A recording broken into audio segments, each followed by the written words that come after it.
Hi friends, అందరికీ నమస్కారం. అంజలి కథలకి స్వాగతం. ఈరోజు చందమామ కథ పేరు మారువేషం.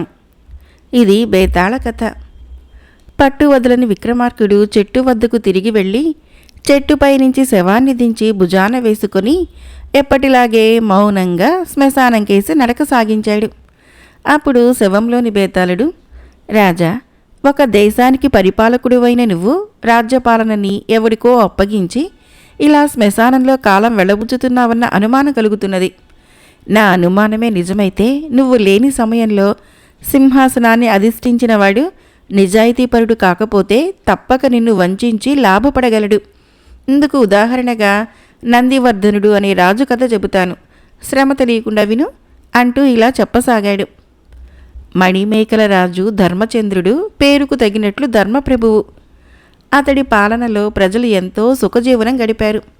ధర్మచంద్రుడు వృద్ధుడైనాక రాజ్యాన్ని తన కుమారుడైన నందివర్ధనుడికి కట్టబెట్టి విశ్రాంతిగా కాలం గడపాలని భావించాడు. అయితే నందివర్ధనుడికి తండ్రి నిర్ణయం చాలా ఇబ్బంది కలిగించింది. అతడు ఆనాటి వరకు రోజులో ఎక్కువ కాలము రాజ్య పరిపాలనా వ్యవహారాలకు సంబంధించిన రాజకీయ ఆర్థిక శాస్త్రాలు చదువుతూ ఒంటరిగా గడుపుతూ ఉండేవాడు. తాను భవిష్యత్తులో ప్రజలకు ఎక్కువ మేలు కలిగించే పథకాలను గురించి తీవ్రంగా ఆలోచిస్తూ ఉండేవాడు. ఇక తప్పనిసరి కావడంతో అతడు పట్టాభిషేకానికి అంగీకరించాడు. నందివర్ధనుడు రాజైన కొద్ది కాలానికే ధర్మచంద్రుడు మరణించాడు. నందివర్ధనుడు పరిపాలనా బాధ్యతలను సమర్థవంతంగానే నిర్వహించసాగాడు.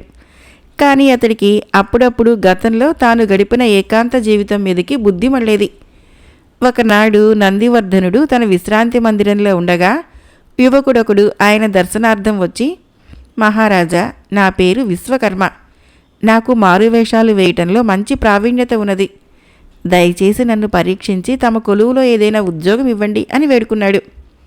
నందివర్ధనుడు అతన్ని పరీక్షించదలిచాడు. విశ్వకర్మ పొరుగురాజు సింహభూపతి వేషము, మణిమేకల సేనాధిపతి విక్రముడి వేషము, మంత్రి సుబుద్ధి వేషము వేశాడు. అతడి రూపము, మాట తీరు అచ్చుగుద్దినట్లు ఆయా వ్యక్తులా ఉండటం గమనించి నందివర్ధనుడు ఆశ్చర్యపోయాడు. నందివర్ధనుడు కోరిన మీదట విశ్వకర్మ నందివర్ధనుడి వేషం వేశాడు. అతడి సంభాషణ పద్ధతి, నడక, రూపము తనలాగే ఉండటం చూసి నందివర్ధనుడు నిశ్చేష్టుడయ్యాడు. ఆయన విశ్వకర్మను అభినందించి, నీలాంటివాడు నా కొలువులో ఉండటం నా అదృష్టం. కొంతకాలం ఇక్కడే ఉండు, తగిన ఉద్యోగం ఇస్తాను అన్నాడు. నందివర్ధనుడు రహస్యంగా విశ్వకర్మ గురించి ఆరా తీయించాడు. విశ్వకర్మ తెలివైనవాడని, వినయ విధేయతలు కలవాడని, నిజాయితీపరుడని తెలిసింది. ఆ సమాచారం అందిన తర్వాత నందివర్ధనుడికి ఒక ఆలోచన వచ్చింది. అదేమిటంటే, విశ్వకర్మ చేత తన వేషం వేయించి సింహాసనం మీద కూర్చోబెడితే తాను ప్రజాపయోగ పథకాలను గురించి తీరికగా ఆలోచించవచ్చు. నందివర్ధనుడు చెప్పినది విన్న విశ్వకర్మ, మహారాజా, మీ ఆనందం కోసము ఏమి చేయటానికైనా నేను సిద్ధమే అన్నాడు. నందివర్ధనుడు అంతఃపురానికి దూరంగా ఒక ప్రత్యేక మందిరాన్ని నిర్మింపజేశాడు. దానికి కాపలాగా నమ్మకస్తులైన సేవకులను నియమించాడు. విశ్వకర్మకి రాజ్య పరిపాలనా వ్యవహారాలని గురించి వివరంగా విశదపరిచాడు. ఎక్కడ ఎలా మెలగాలో తెలియపరిచాడు. ఒకనాడు నందివర్ధనుడు విశ్వకర్మతో కలిసి తన ప్రత్యేక మందిరానికి వెళ్ళాడు. ఆ తర్వాత నందివర్ధనుడి వేషంలో విశ్వకర్మ బయటికి వచ్చి అంతఃపురం చేరాడు. నందివర్ధనుడు మాత్రము ప్రత్యేక మందిరంలోనే ఉండిపోయాడు. మర్నాడు నందివర్ధనుడి రూపంలో ఉన్న విశ్వకర్మ సభా మంటపం చేరాడు. అతడిని ఎవరూ అనుమానించలేదు. విశ్వకర్మ ప్రజల సమస్యల మీద తన దృష్టిని కేంద్రీకరించి కొద్ది రోజులలోనే వాళ్ళ సంక్షేమం కోసము ప్రణాళికలు సిద్ధం చేయించాడు. ఆ తర్వాత వాటి అమలుకు సమర్థులైన ఉద్యోగులను నియమించాడు. ముందు అనుకున్న విధంగా నందివర్ధనుడి రూపంలో ఉన్న విశ్వకర్మ 2 నెలల తర్వాత నందివర్ధనుడిని కలుసుకున్నాడు. నందివర్ధనుడు అతడితో, విశ్వకర్మ, నువ్వు ఈ ప్రత్యేక మందిరంలో ఉండు, నేను బయటికి పోయి నీ పరిపాలన గురించి ఎవరేమనుకుంటున్నారో తెలుసుకుంటాను అన్నాడు. అంతఃపురం చేరిన నందివర్ధనుణ్ణి మంత్రి సుబుద్ధి చూడవచ్చి, మహారాజా, ఈ ఉదయమే దేశ పరిస్థితిని గురించి చారుల ద్వారా పూర్తి సమాచారం తెలుసుకున్నాను. ఈ 2 నెలల్లో పరిపాలనా విషయమై తమరు చేసిన నిర్ణయాలు ప్రజల ప్రశంసలకు పాత్రమైతున్నది అని చెప్పాడు. నందివర్ధనుడు ఆ రాత్రి తన ప్రత్యేక మందిరానికి వెళ్ళి విశ్వకర్మతో, నేను మరి కొన్నాళ్ళు ఇక్కడ ఉండదలిచాను, నువ్వు వెళ్ళి ఎప్పటిలా పరిపాలనా వ్యవహారాలు చూడు అన్నాడు. మరి 4 నెలలు గడిచేసరికి విశ్వకర్మ ప్రజా సంక్షేమం విషయంలో అద్భుతమైన అభివృద్ధిని సాధించాడు. కొత్తగా ధర్మసత్రాలు కట్టించాడు, గ్రామాన పాఠశాలలు ఏర్పరిచాడు. వ్యవసాయానికి మరిన్ని నీటిపారుదల సౌకర్యాలు కల్పించాడు. దేశంలో ఎక్కడ విన్నా రాజుల గురించిన పొగడ్తలే. అయితే ఈ పరిస్థితులలో ఒక సంఘటన జరిగింది. రాజ్యపాలన చేస్తున్నది నందివర్ధనుడు కాదని, ఆయన వేషంలో ఉన్న విశ్వకర్మ అని, అసలు రాజు అంతఃపురానికి దూరంగా ప్రత్యేక మందిరంలో కాలం గడుపుతున్నాడని నలుగురికి తెలిసిపోయింది. బాధ్యతారహితంగా పరిపాలన వదిలి స్వేచ్ఛగా కాలం గడుపుతున్న నందివర్ధనుడి కంటే విశ్వకర్మే సమర్థుడు అని, అతడే ఇక ముందు కూడా రాజుగా కొనసాగాలని ప్రజలు ఆందోళన చేయసాగారు. ప్రజలలో తనకు వచ్చిన చెడ్డ పేరు నందివర్ధనుడికి మనస్తాపం కలిగించింది. ఆయన విశ్వకర్మతో, ప్రజలలో నాకున్న మంచి పేరు నీ కారణంగా నాశనమైపోయింది. నువ్వు నాలాగా ఈ మారువేషం వేసి ఉండకపోతే ఈ దుస్థితి కలిగేది కాదు అన్నాడు. అందుకు విశ్వకర్మ, మహారాజా, నేను వేసిన ఈ మారువేషమే ప్రజలకు తమ మీద అసంతృప్తికి కారణమైందనుకుంటే తమరు కేవలము స్వార్థపరులు అనుకోవలసి వస్తుంది అన్నాడు. ఆ మాటలకి నందివర్ధనుడు కన్నెర్ర చేసి, ప్రజల ఆగ్రహము నన్నేం చేయగలదు? వాళ్ళు కోరినంత మాత్రాన నేను సింహాసనం వదలటము, నువ్వు రాజువైపోవటము జరుగుతుందా అన్నాడు. క్షమించండి మహారాజా, నేనన్నదానికి ఆగ్రహించకుండా బాగా ఆలోచించి చూడండి అన్నాడు విశ్వకర్మ. నందివర్ధనుడు తన అంతఃపురం చేరి ఏమి చేయటం బావుంటుందన్న విషయమై బాగా తర్కించుకొని ఒక నిర్ణయానికి వచ్చాడు. ఆ మర్నాడే సభామంటపానికి దేశంలోని ముఖ్యులని, నగర ప్రముఖులని రావలసిందిగా ఆహ్వానిస్తూ చాటింపు వేయించాడు. సభకు వచ్చిన వాళ్లతో నందివర్ధనుడు, నేను బాధ్యతారహితంగా ప్రవర్తించానని ప్రజలు అనుకుంటున్నట్లు నాకు తెలిసింది. నేను ప్రజల తీర్పుకు తలవొగ్గదలిచాను. ఈనాటి నుంచి విశ్వకర్మే రాజుగా కొనసాగుతాడు అన్నాడు. అది విన్న వాళ్లందరూ ఆమోద సూచకంగా కరతాళ ధ్వనులు చేశారు. అప్పుడు నందివర్ధనుడు విశ్వకర్మతో, ప్రజాభిప్రాయమేమిటో తెలిసిపోయింది, ఇక నువ్వు సింహాసనం అధిష్ఠించు అన్నాడు. విశ్వకర్మ అందుకు అంగీకరించక సభలో ఉన్నవారితో, మహారాజు బాధ్యతారహితంగా ఏమీ ప్రవర్తించలేదు. ఈ మధ్య కొంతకాలంగా నా వల్ల అమలు జరిగిన పథకాలన్నీ రాజుగారి సలహా మీద జరిగినవే. రాజ్యపాలన నా శక్తికి మించిన పని, నన్ను మన్నించండి అన్నాడు. విశ్వకర్మ అలా అనగానే సభికులందరూ ఏకకంఠంతో నందివర్ధన మహారాజుకు జై అంటూ హర్షధ్వానాలు చేశారు. నందివర్ధనుడు వాళ్లతో, సింహాసనాన్నే తిరస్కరించిన ఈ విశ్వకర్మ ఎంతటి యోగ్యుడో మీరు గ్రహించే ఉంటారు. ఈనాటి నుంచి ఇతన్ని నా అంతరంగిక సలహాదారుడిగా నియమిస్తున్నాను అన్నాడు. ఇందుకు ప్రజలు తమ ఆమోదాన్ని తెలియచేశారు. నందివర్ధనుడు సభ చాలించి విశ్వకర్మతో తన ప్రత్యేక మందిరానికి బయలుదేరాడు. దారిలో విశ్వకర్మ ఆయనతో, మీరు చాలా నిస్వార్థపరులు మహారాజా అన్నాడు. నందివర్ధనుడు చిరునవ్వు నవ్వి ఊరుకున్నాడు. బేతాళుడు ఈ కథను చెప్పి, రాజా, విశ్వకర్మ అతి సునాయాసంగా తనకు లభించనున్న సింహాసనాన్ని ఎందుకు వదులుకున్నాడు? రాజ్యపాలన అతడి శక్తికి మించిన పని కావటం వలన. అతడొకసారి రాజు నందివర్ధనుణ్ణి స్వార్థపరుడువని, మరొకసారి నిస్వార్థపరుడువని అన్నాడు. అందుకు కారణం ఏమిటి? ఈ సందేహాలకి సమాధానం తెలిసి కూడా చెప్పలేకపోయావో నీ తల పగిలిపోతుంది అన్నాడు. దానికి విక్రమార్కుడు, విశ్వకర్మ పరిపాలనా దక్షకుడన్న విషయం రుజువైనదే. అయితే అతడు నిజాయితీపరుడు, స్వామి భక్తి పరాయణుడు కావటం వలన తనకు రాజ్యపాలన శక్తికి మించిన పని అని అబద్ధమాడి సింహాసనాన్ని నిరాకరించాడు. అతడు రాజును ఒకసారి స్వార్థపరుడు అనటానికి గల కారణము నందివర్ధనుడికి ఎదురైన చిక్కులు తను మారువేషం వేయటం వలనే కాదని, అతడు గ్రంథ పఠనాసక్తి కొద్దీ మారువేషం వేసి తెరచాటుకు పోయాడని అది గ్రహించమని హెచ్చరించటం. ఇక నిస్వార్థపరుడు అనటానికి గల కారణము కొన్ని నెలల పాటు రాజ్యానికి సంబంధించిన అన్ని రహస్యాలు ఎరిగిన తనను బయటికి పంపకుండా అంతరంగిక సలహాదారుడిగా నియమించుకోవటంలో నందివర్ధనుడు ప్రదర్శించిన తెలివితేటలు అన్నాడు. రాజుకి ఈ విధంగా మౌనభంగం కలగగానే బేతాళుడు శవంతో సహా మాయమై తిరిగి చెట్టెక్కాడు. ఈ కథకి ఆధారము ఎన్ శివనాగేశ్వరరావు గారి రచన. మరొక కథ పేరు యుక్తిగల మంత్రి. ఇది అరేబియా జానపద కథ. పూర్వము అరేబియాలో ఒక సుల్తాన్ ఉండేవాడు.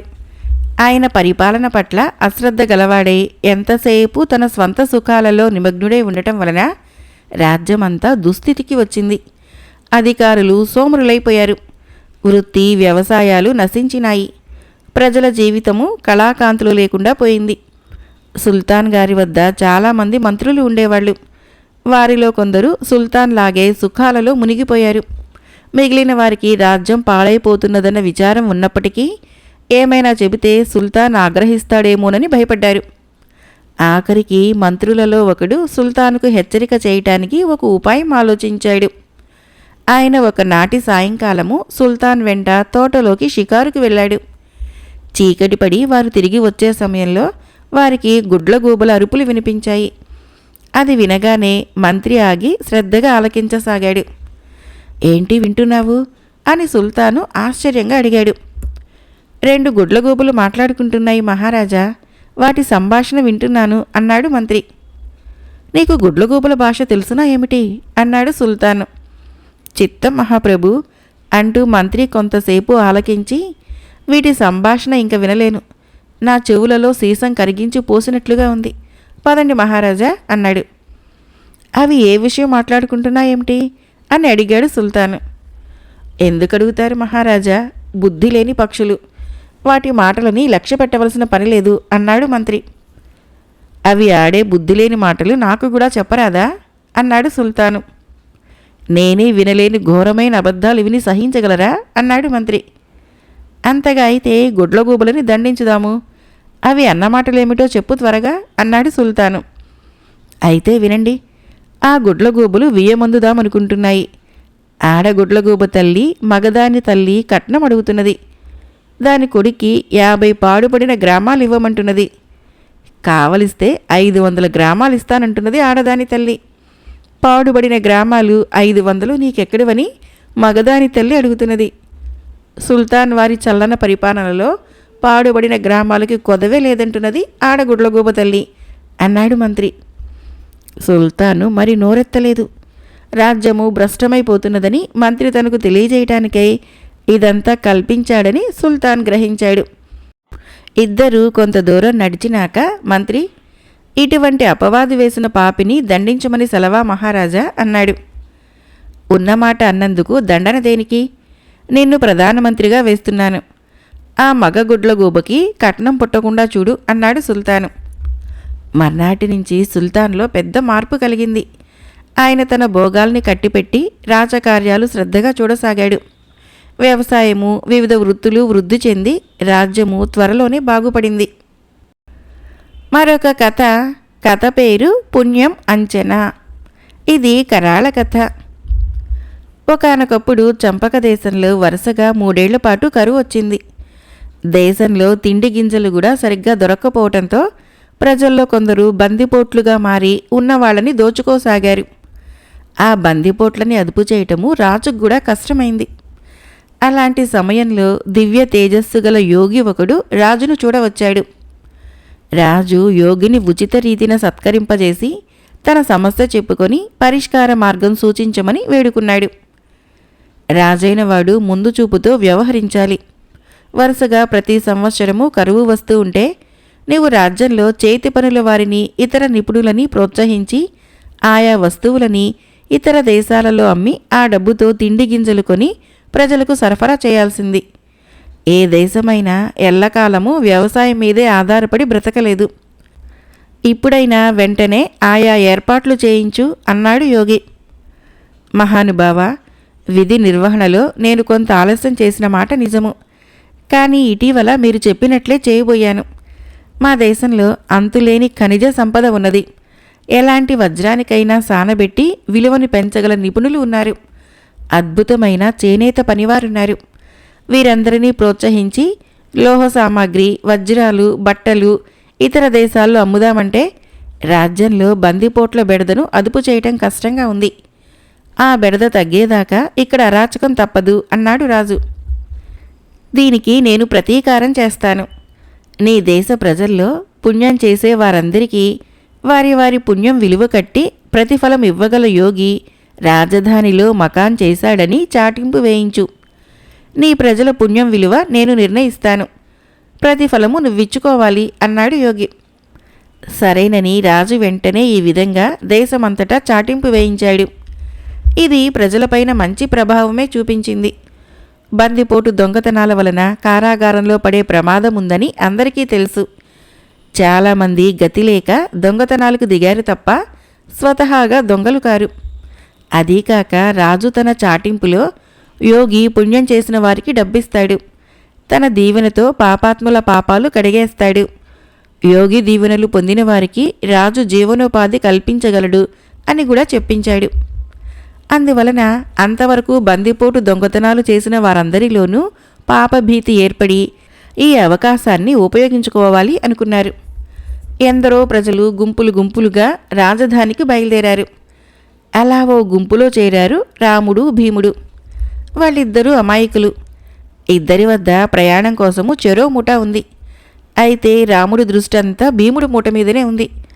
ప్రయాణంలో భీముడు ఏమరిపాటున ఉన్న సమయం కనిపెట్టి వాడా మూటను తీసి నెత్తిమీద పెట్టుకొని తన మూటను చేత్తో పట్టుకొని ప్రయాణం కొనసాగించాడు. భీముడు తన మూటేమైందో కనపడక వెతికి వెతికి వేసారి చివరకు ఏడుపు లంకించుకున్నాడు. అప్పుడు రాముడు వాడితో, నువ్వింతలా ఏడుస్తావని తెలిస్తే ముందే చెప్పేవాణ్ణి. నా నెత్తిమీద ఉన్నది నీ మూటలే, ఇంకేడుపు మానేసెయ్యి అన్నాడు. తన మూట పోలేదని భీముడికి చాలా సంతోషం కలిగింది.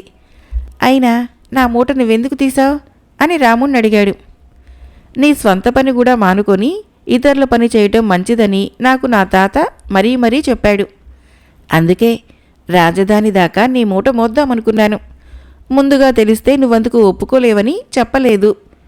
నువ్వదే పనిగా ఏడుస్తూ ఉంటే చూడలేక అసలు విషయం చెప్పేశాను. నువ్వింక దిగులు పడక నీ మూట నన్ను మొయ్యినియ్యి అన్నాడు రాముడు. నీ తాత చెప్పిన మాట నాకు కూడా నచ్చింది. నేను కూడా స్వంత పని మానుకొని ఇతరులకు సాయపడతాను అంటూ భీముడు గుంపులోని వారిని వాళ్ళ బరువులు తమకివ్వమని అడిగాడు. భీముడి అసలు ఉద్దేశము తెలియకపోతే గుంపులోని వాళ్ళు తమ బరువులను వాడికిచ్చి ఉండేవాళ్ళు. గుంపులోని అందరూ పుణ్యం అమ్మి డబ్బు సంపాదించాలనే వెళుతున్నారు. తమ బరువుల్ని ఇతరులకిస్తే పుణ్యం తగ్గిపోతుందని భయపడి ఎవరూ వాడికి తమ బరువుల్ని ఇవ్వలేదు. అప్పుడు వాడు రాముణ్ణి తన మూట తనకిచ్చేయమని నొక్కించాడు. రాముడికలా చేయటం ఇష్టం లేదు. అందుకని వాడు కొంతసేపు ఆలోచించి, పోనీ ఒక పని చేద్దాం. నీ మూట నన్ను మొయ్యిని, నా మూట నువ్వు మొయ్యి. అప్పుడు ఇద్దరూ కూడా స్వంత పని మానుకొని ఇతరులకు సాయపడ్డట్టు అవుతుంది కదా అన్నాడు. భీముడు దీనికి అంగీకరించాడు.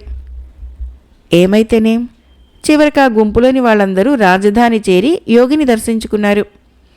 ఆయన వాళ్ళందరినీ విడివిడిగా పరీక్షించి ఒక్కొక్కడి పుణ్యము బేరీజు వేసి, మీ పుణ్యానికి నేనిచ్చే ప్రతిఫలము మీకు తాత్కాలికంగా మాత్రమే సరిపోతుంది. మీరు రాజుగారిని కలుసుకుంటే ఆయన మీకు తగిన పని ఇచ్చి జీవనోపాధి కల్పిస్తాడు. అప్పుడు మీరు కలకాలము సుఖంగా జీవించవచ్చు. ఈ రోజుతో మీ పాపాలన్నీ తుడిచిపెట్టుకుని పోవాలని దీవిస్తున్నాను. ఇక మీదట పాపాలు చేయకండి అని చెప్పి ఒక్కొక్కరికి 100 వరహాలు చొప్పున ఇచ్చి పంపుతున్నాడు. కాసేపటికి రాముడు, భీముడుల వంతు వచ్చింది. యోగి వారిని పరీక్షించి చూసి, వజ్రాన్ని వజ్రంతోనే సానబెట్టాలి, అప్పుడే అది ప్రకాశిస్తుంది. పుణ్యం చేసిన మనిషి కూడా వజ్రంలా తేజస్సుతో ప్రకాశిస్తాడు.